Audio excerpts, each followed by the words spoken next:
Tikulandireni omvera athu nonse kulikonse kumwe muli kuchokera mzigawo zonse zinayi za mdziko lino.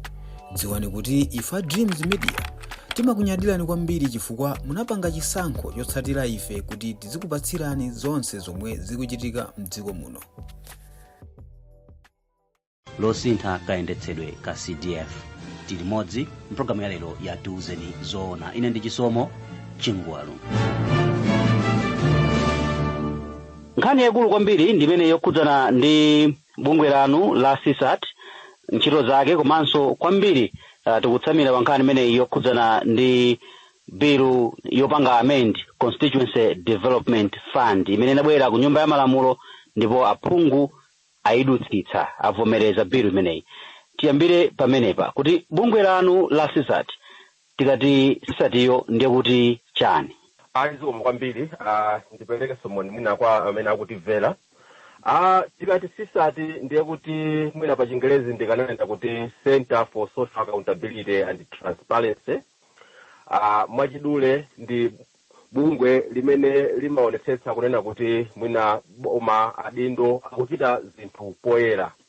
Komanso timachita ndithu kalondolondo wa ndalama za boma kudzera mu zituko zosiyana-siyana zimene zimakhala zikuchitika m'makonsolo ndithu mdziko monse muno. Ndiye mwachidule nditha kutero komanso ndi bungwe limene limaonetsetsa kunena kuti nzika zizitengapo gawo pa zinthu zochitika zimene zimakhudza miyoyo yawo mdziko. Nawo ino ndi bungwe limodzi limene monga mukufotokozera kuti mumalondoloza kuti kodi boma likuchitanji. Kudali bilu imene aphungu a nyumba ya malamulo adutsitsa imene avomereza ya Constituency Amendment Bill. You've been so vocal ngati bungwe ya CSAT. Tinene kuti magwapati. Choyambirira mwina tisachite kunena kuti mwina vocal komano tinene kuti ndi bilu imene di ifeyo ngati CSAT sitinagwirizane nayo pa zifukwa zingapo. Chifukwa choyambirira mwina tinene kuti mukayiona ndondomeko yakeyo nkhani imene ili pamenepo ndiyofuna kusinthaso malamulo akulu a dziko lino. Pa Chingerezi amanena kuti constitution. So nkhani yosintha malamulo akulu si nkhani yamasewera, ndi nkhani yayikulu kwambiri. Imene timayembekezera kunena kuti pakhale pa Chingerezi ma consultation. Anthu afusidwe kuti maganizo awo ndi otani. Komano mukayiona bilu imeneyi pachitika ndithu machawi odabwitsa, machawi amene akuonetsa kuti anthu amene akupanga zimenezo ali ndi kampeni kumphasa. Ndiye choyambirira ndithu mwina zimenezo sitinagwirizane nazo mmene zayendera. Timayembekezera kuti Amalawi afusidwe kunena kuti kodi Amalawi akutinji. Komanso chachiwiri mukayiona biluyo cholinga chake ndithu nkufunanso kupereka ndithu mphamvu kwa aphungu athu a nyumba ya malamulo kunena kuti iwowo ndi amene akhale ndithu akuyang'anira komanso kuyendetsa ndalama za thumba limeneli za Constituency Development Fund. Mano akambwandira muli pamenepo aphungu akuti ife sitikuyendetsa koma tikungoyang'anira kuti kwa DC komanso ku konsoloko zikuyenda motani. Simukusemphana ndi zimene akunena aphungu? Pamenepo ndiye kuti mwina akanena motero mukaona pali section inake mwina ndangoyiwala imene ikufotokoza mwachindunji kunena kuti MPs will have direct control in the management of the CDF. Nde mukaona mwina fundo ngati imeneyo ndi imene ikungofotokoza mwachimvemveve kunena kuti aphungu a nyumba ya malamulo ndi amene akhale ndithu ndi mphamvu zonse pakayendetsedwe ka ndalama za thumba limeneli. So pamene mwina ife tilipo ndi vuto pa zifukwa mwina zingapo. Chifukwa choyamba nchonena kuti mudziwa inu kunena kuti posachedwa apa Meyi chaka chino nkhani imeneyi inali ku court ndithu kuti kodi nkoyenera kunena kuti aphungu a nyumba ya malamulo azikhala akuyendetsa ndalama za thumba limeneli. Court lina yankhula momveka bwino kunena kuti mukaona section 7, 8 komanso 9 ya malamulo akulu a dziko lino imakamba za separation of power. Pamayenera ndithu kuti tizigawana ntchito kunena kuti wina ntchito yake kuyambira apa, wina ikuthera apa, ikupita apa. Ndiye muona kunena kuti aphungu ndi amene amakambirana ndondomeko ya ndalama zimenezi nkuzivomereza kuti zikagwire ntchito. Ndi aphungu omwewo sangakhalenso kunena kuti akapezekenso kuti ali mbali inayi ndi amene akugwiritsa ntchito ndalama ija. Komano mwina chimene chimayenera kuchitika nkunena kuti aphunguwo azipereka pa Chingerezi timati oversight, kuonetsetsa kuti kodi ndalama zija nyumba ya malamulo tinavomereza zikugwira ntchito yanji.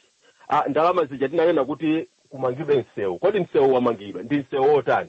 Zimenezo zimene aphungu a nyumba ya malamulo akuyenera kumachita, osati mwina akhale patsogolo kumasankha zitukuko, kumapanga implement zitukuko. Zimenezo zimene sitikugwirizana nazo. Mukaona ndalama imeneyi ya thumba la CDF ndi ndalama imene ili ndi mbiri yosakhala bwino. Kawiri anthu amadandaula kunena kuti zitukuko za CDF mwina zimakhala zosaoneka kumaso kwa anthu, komanso kumeneku kumaoneka kunena kuti kulibe strong accountability mechanisms. Timaona ndithu aphungu ena akugwiritsa ntchito ndalama zimenezi mosakhala bwino, aphungu ena amangidwapo. Tikunena pano paliso ripoti limene linafotokoza ndi aphungu okwana 20 anagwiritsa ntchito ndalama zimenezi mosayenera, and nkhani imeneyo ripoti lili ku parliament. Sitikuona chilichonse chimene chikuchitika. Ndi ndalama ndithu imene ili ndi mbiri yosakhala bwino, aphungu ambiri sagwiritsa ntchito bwino posabisa chichewa ndalama za thumba limeneli. Ndiye chifukwa chake tikunena kuti nkosayenera kunena kuti aphungu ndithu akhale pafupi ndi ndalama zimenezi. Komanso mukaona kwakukulu zimene afuna apange apa zikusinthana ndi nkhani ija timanena kuti mphamvu ku anthu, decentralization, imene imapereka ndithu mphamvu ku makonsolo, ku makhansala, kunena kuti ndi amene ali ndi udindo oma angamanage kumapanga zitukuko zosiyana-siyana kudera. Aphungu ntchito yawo ndi kupanga malamulo, kuonetsetsa kuti ndalama zikugwira ntchito ake ndinafotokoza muja, komanso kuyimirira anthu. So mukaonanso pamenepo ndiye kuti muona kunena kuti zimene aphungu akufuna ndi zimene malamulo akufuna nzosiyana. Ndinafotokoza kunena kuti pali chigamulo chimene koti linapereka. Ndiye chimene tikuona apa kukhala ngati kuti aphungu aku nyumba ya malamulo akufuna kumagwiritsa mphamvu zawo molakwika. Pa Chingerezi ndikanena kuti abuse of legislative power. Koti linagamula momveka bwino, komano mwina chifukwa choti aphungu athu akuona kuti ali ndi mphamvu zopanga malamulo, atha kusintha malamulo mmene angasinthire ndi cholinga chonena kuti apange malamulo mokomera iwo. So tikati tipange malamulo oti azikomera adindo, ndiye pamenepo tikhala kuti tikulowera kolakwika kwambiri. Aphungu adziwe kunena kuti ali ndi udindo ndithu omapanga malamulo amene akukomera Amalawi, osanena kuti kuyika mwina zofuna zawo kwambiri patsogolo. Chachikulu chimene chatitsazaye apa mukayiona ndalamayi, budget imene kubwera akunena kuti ikwezedwa ifika pa 5 billion.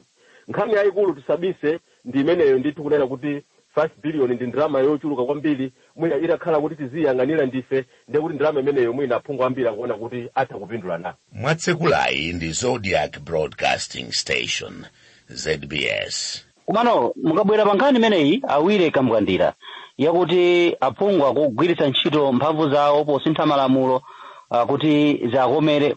Iyoyo ndi nyumba yokonza malamulo kumene.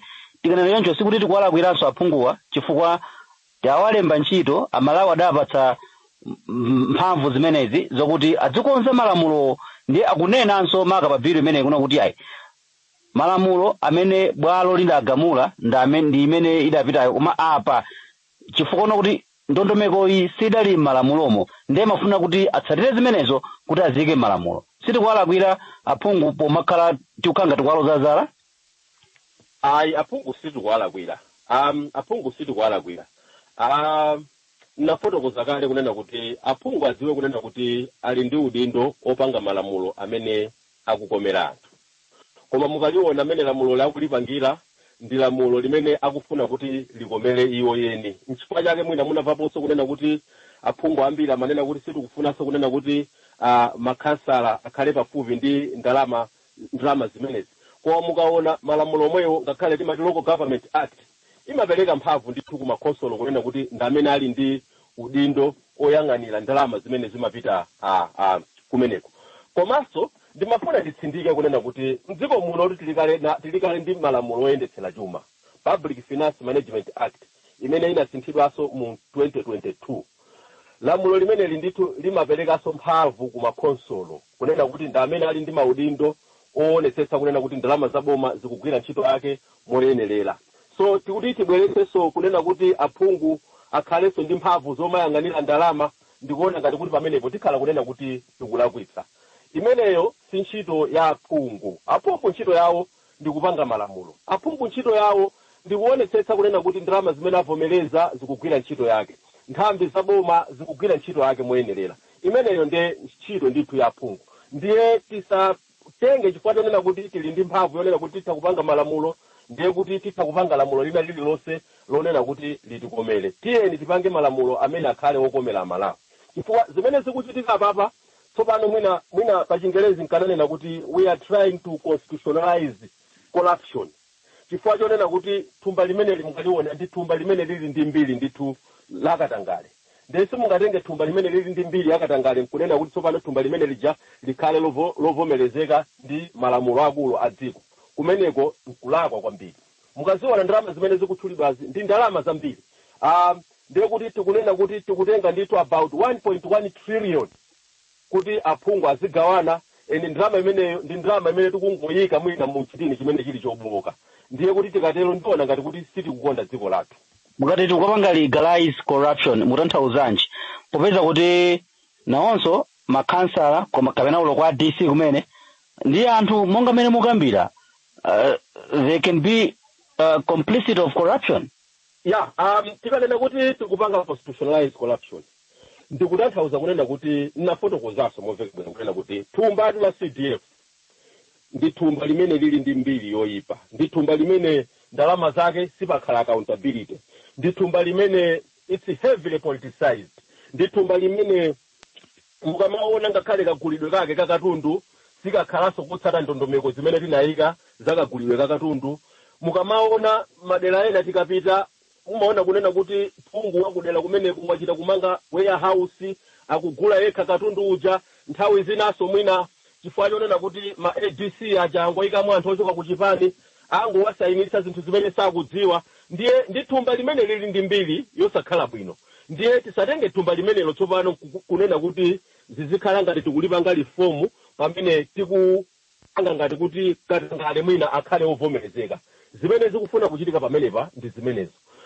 Nditsindike kunena kuti mwina Malawi so adziwe kunena kuti kungopanga constitutionalize bill imene iyi ndiye kuti olokuti tidzasinthe kukhala kovuta monga ndanena kale kuti constitution sitimangodzuka nkusintha. Nchifukwa chake tili ndi nkhawa, nchifukwa chake tikukana, nchifukwa chake tikunena kuti ifeyo ngati mabungwe amene saboma tichita china chilichonse chonena kuti zimenezo zisatheke. Tikudziwa kunena kuti pala aphungu ena amene akufuna kuti azitengera mphamvu zawo kumati opseza, koma nditsindike pano kunena kuti ifeso titsatira malamulo ndi cholinga chonena kuti chilungamo chiperekedwe kwa Malawi. Chilungamo chake chiti akambwandira. Chilungamo chonena kuti makonsolo ndi amene akhale ndithu oyendetsa ndalama za thumba limeneli. Chifukwa tu pakuoneka kunena kuti anthu ena akumapikisana nawo pa uphungu mwina ndi cholinga chonena kuti azikayendetsa ndalama za CDF. Ndiye ngati akuona kunena kuti mwina popanda CDF iwo ndiye kuti mwina alibe ntchito, ndimaona ngati ndiye kuti anapita ku ntchito yolakwika akanafusira mwina ntchito ina imene ingafanane ndi zolinga zawo. Komano phungu ali ndi ntchito yambiri. Tikunena pano mdziko muno ndalama zikusokonekera, ndalama zikulowa matumbo olakwika. Tikunena pano mdziko muno mukumangidwa ma project osakhala bwino. Ntchito ya phungu ndikumayendera zimene zija nkumaona kuti zikukhala bwanji. Nkumayendera kunena kuti tinapanga approve ndalama zokwana makuti uku kodi kumene kuzikwenda bwanji. Imeneyo ndiye ntchito ya phungu. Now mukakamba kuna kuti aphungu sakuyeneka kutenga gawo maka pa CDF. Tibwera kunkhani imeneyi. CDF mukunena kuna kuti yayelowetsedwa katangale kwambiri. Chiyeneka kuchitika ndi chani potengera kuna kuti aphungu kansala osakhoza kukhala otakhozochita katangale mwati ndi thumba la katangale. Mwanjira ina mufuna mutanthauza kuti si thumba loyenerera kudera? Sanene kuti si thumba loyenerera kudera. Komano mwina choyambirira chimene tikufuna kuti chichitike nkuonetsetsa kuti tiyike mwina pa Chingerezi ndikananena kuti strong accountability mechanism. Tiyike njira zokhwima zotetezera ndalama imeneyi. ndekuti njira ina yokhwima aphunguso nawo aonetsetse kunena kuti akupanga provide strong oversight.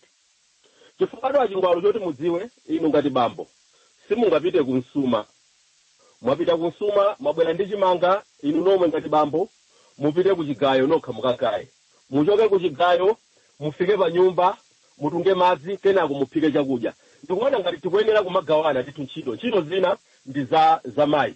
So chimene aphungu akufuna kuti ntchito zonsezi ndithu kuyambira kunsuma mpaka kuphika nsima ntchito imeneyi ikhale yawo zimene zili zolakwika. Ndiye chofunikira kwambiri kunena kuti tiyeni tiyike ndithu ndondomeko zokhwima zotetezera thumba limeneli. Mukaona chifukwa chonena kuti aphungu amakhala in conflict of interest, tikunena pano kuti kumene kuja kuli report limene linapanga implicate aphungu okwana 20 amene sanagwiritse ndithu ntchito ndalama za thumba limene za CDF bwino, and report limene lija ndithu linafotokoza kunena kuti aphungu amenewa amayenera kuyankha milandu yosiyanasiyana. Koma chifukwa chonena kuti ntchito imeneyi imapatsidwa ku nyumba zamalamulo kudzera ngati kuma public accounts committee ndi makomiti ena, aphungu amene wamuona kunena kuti palibe chimene chikuchitika, chifukwa chonena kuti anthu amene tikuyembekezera kuti apange provide oversight akumaonekanso kuti mbali inayi ali ku conflict of interest.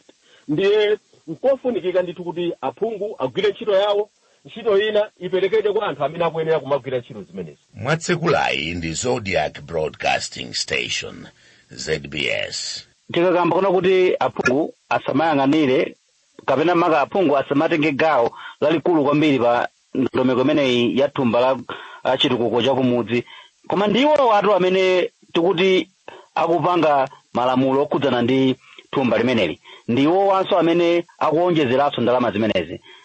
Ngati kwabaya pachifuwa akambwandira na chilungamo, inu mwakasaka ndalama ndi wina abwere adzenera kuti ayi ndalama zimene mwasakazi mulibe ufulu pa ndalama zimenezi.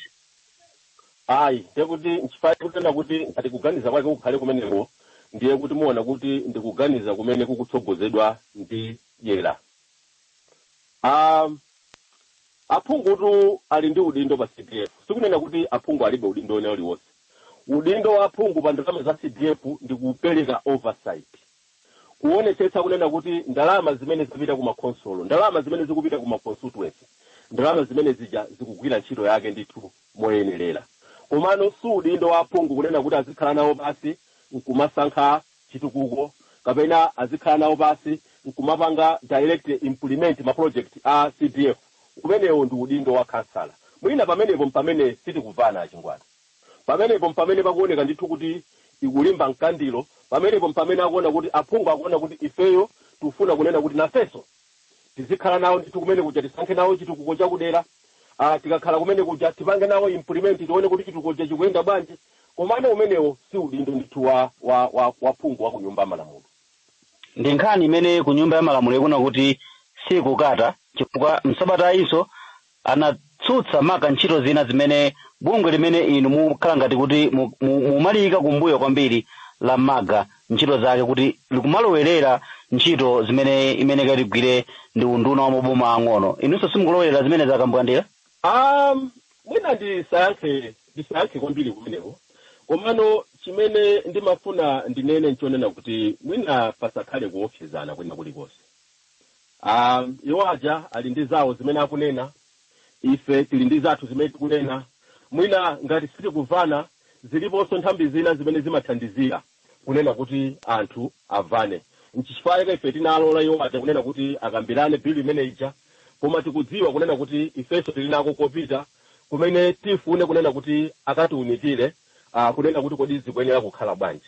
Koma mukaona mwina kabweredwe ka nkhani ngati zimenezi, muona kunena kuti ndi kabweredwe kamene mwina kakungofuna kuti wina athekedwe pakama, wina asayankhule. Ndiye zimenezo ndi ulamuliro wa democracy ndithu sizi kugwirizana. Ulamuliro wa democracy umapereka mphamvu kwa wina aliyense kunena kuti atha kuyankhulapo, atha kutsutsa pamene akuona kuti sipakuchitika bwino. Tiyeni tilole kunena kuti amene sakugwirizana nafe ayankhule, apereke fundo zawo. Koma kunena kuti mwina tiyambe kuluzana chala kuti kodi bungwe lanuli mmatenga ndalama kuti, bungwe lanuli amakupanga audit ndi ndani, ndikuona ngati tikatero ndikuti tikhala kunena kuti tikuwala kuira malawi amene tosesi timawatumikira. Komatu mukuoneka ngati kuti ndi bungwe la MAGA mumadyera mbali imodzi akamkandiya. Ife timagwira ndi ntchito ndi nthambi ina iliyonse ya boma ngakhale kuphatikizapo nyumba ya malamulo kumene. Chifukwa chonena kuti timakhulupirira kuti tikamanena kuti social accountability sikunena kuti tichititse manyazi nthambi ya boma kapena tichititse manyazi adindo. Komano social accountability timakhulupirira kunena kuti ngati pali vuto nonse nkumakhala pansi nkumaona kuti vuto limeneli tithana nalo bwanji. Ndiye timagwira ndithu ndi nthambi ina iliyonse kuphatikizaponso azathu amenewa a Malawi Local Government Association. Now, tikaona bungwe lanu tikuona za nkhani yokhudzana ndi accountability, kugwiritsa bwino ntchito ndalama izi ndi zaboma kapenapo ayi zimene zikupita kwa anthu. Mukuona kuti pa nthawi imene mwakhala mukugwira ntchito mwakwaniritsa kuwapatsa Amalawi nyonga zoyenerera zakuti ndalama zawo zikugwira bwino ntchito? Nyongazo tikupereka sitinafikire pamene timafuna kuti tifikire. Ndikufotokozereni choncho achingwala. Conference kwathu tili ndi nambala ya uleleje pa Chingerezi timanena kuti toll free line 3066. Nambala imene ndi nambala imene sitigona anthu amakhala kuti akuyimba mafoni 24/7. Kudandaula tabwerani kuno mudzaone chitukuko chimene chikumangidwa kuno, kudandaula tabwerani kuno anthu anagwira ntchito koma sanalipidwe, kudandaula tabwerani kuno mudzaone contractor wachoka ntchito asanamalize. Endi tikamapanga kauni madandu ambiri amene akutulukira pa nkhani zimene timalandira ndi madandu okhudza nkhani za ma project a CDF. Ndiye timakhala osangalala tikamaona anthu akupanga report, tikamaona anthu akufotokozera zimene timadziwa kunena kuti ndekuti anthu amene wanawo ali empowered akutenga nawo gawo pa zitukuko zosiyana-siyana zimene zikuchitikira kudera. Pali zambiri zimene tingakonde kuti tichite muona pakanali pano. Unduna umene wa maboma ang'ono wafotokoza kunena kuti makhonsolo sankheso ma ADC komanso ma VDC. Kawiri chimene timaona akasankhidwa anthu amene aja salandira maphunziro ena aliwonse kunena kuti adziwe kuti kodi akuyenera kumagwira ntchito motani.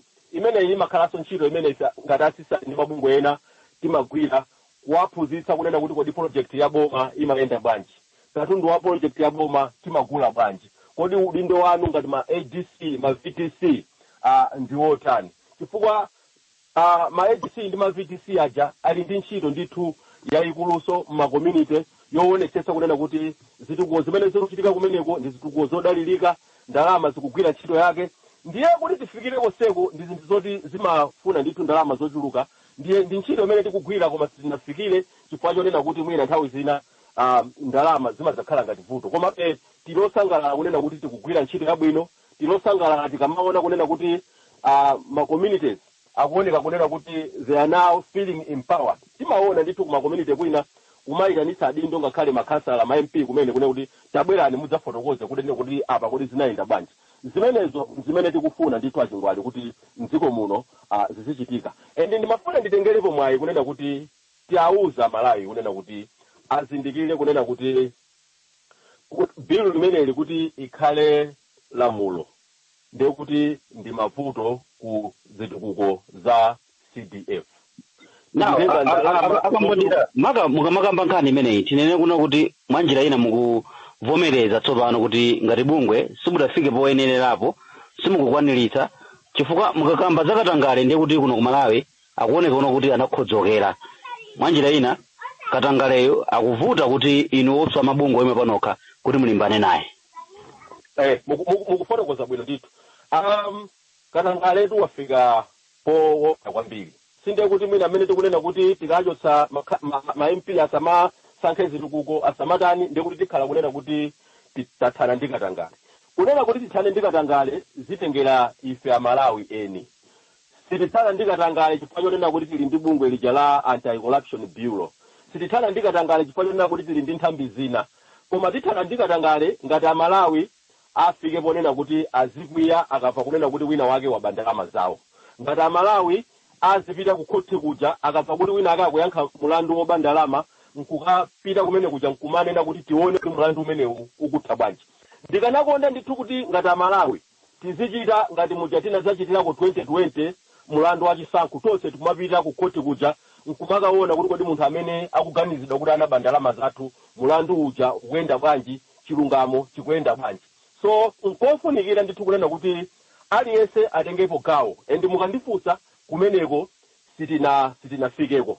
Kuti tifike kumeneko sizitengera mabungwe amene si aboma okha, sizitengera atolankhani okha, sizitengera nthambi zosiyana-siyana, koma zitengera ndithu tonse ngati Amalawi tikagwirana manja. Mwatsekulayi ndi Zodiac Broadcasting Station, ZBS. Nthawi yathu ikuoneka kuti yathamanga kwambiri, koma mudakakonda kuti chichitike ndi chani tsopano inu ngati mabungwe komanso dziko polimbana ndi katangale mumalunjikanso nkhani yokhudzana ndi Constituency Development Fund.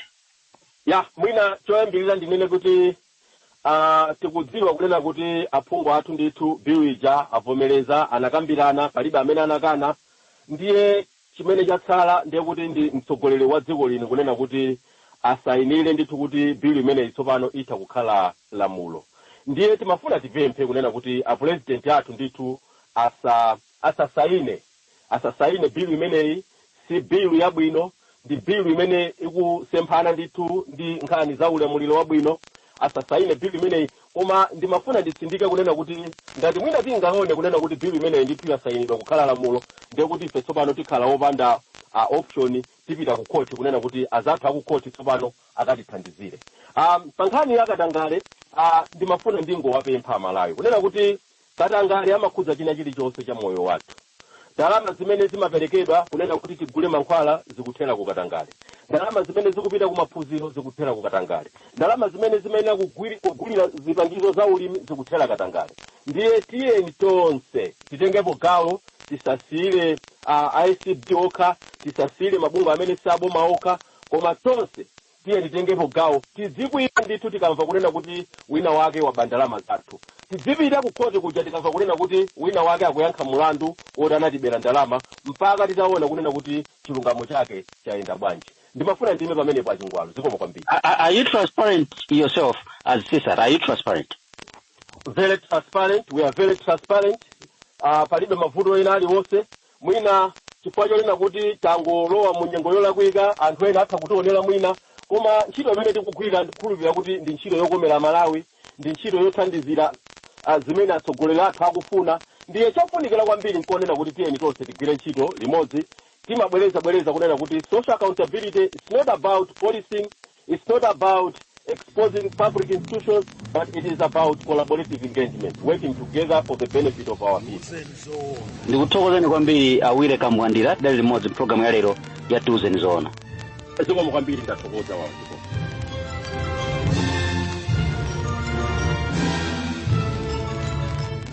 Awire Kambwandira, mkulu wa bungwe la Center for Social Accountability and Transparency CSAT, omwe tinali nawo mprogramu ya lero ya Tiuzeni Zoona. Tikuthokozeni kwambiri omvera kuti tidali limodzi mprogramu ya lero. Ndiyamikenso mkonzi wamkulu wa programu iyi Madalitso Phiri.